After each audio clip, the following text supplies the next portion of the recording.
I was there the day that Jesus walked into the temple. He just stood there at first. It almost looked like disbelief. But then I saw it. I saw the fire growing in his eyes. I'd come from Galilee to the place where God said he'd meet us. Did it feel like a scam? Yeah. I'd never been able to afford a lamb for my sacrifice, so I had to settle for one of those overpriced pigeons. As a young wife and mother, there's a name you never expect to be called: widow. I never realized how safe I had felt with my husband around until he was gone. It was like being exposed on every side with nothing between my babies and a world of vipers. But me.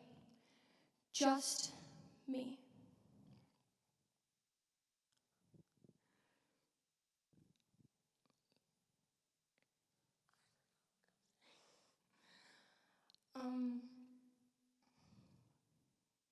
So I stood there that day at the temple and watched as Jesus grabbed a whip and drove the businessmen out of the temple, poured money on the ground.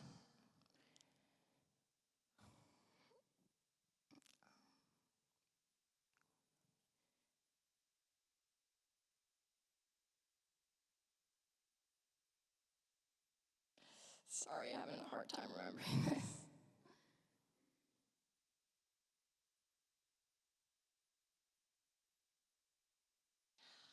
I'm gonna grab my phone real quick. I'm really nervous, not gonna lie.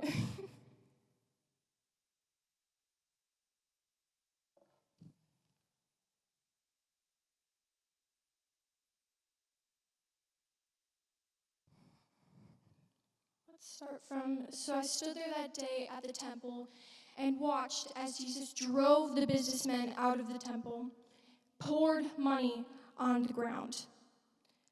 But more than that, something in the expression on his face, I recognized it. He swung that whip like a viper was threatening his kids.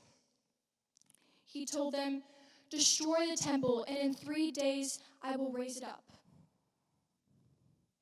Took me 3 years to figure out what he meant. Slow learner. He wasn't talking about the building. That was a place where dishonest men had put their grimy fingerprints on God's glory, and they defiled the intimate process of worshiping him. That day wasn't about destruction, though. It was about hope. Because now, knowing God is all about Jesus. When I think back on that day in the temple, and I remember what Jesus did and how he did it, it felt like being rescued. Life can still be brutal. My kids' appetites can still be growing. I still cry a lot. But now, he made me a place to be still, where rest and trust meet, right there at God's feet. And the price of that access, it's paid because of Jesus. He conquered death, and that's how I make it through life.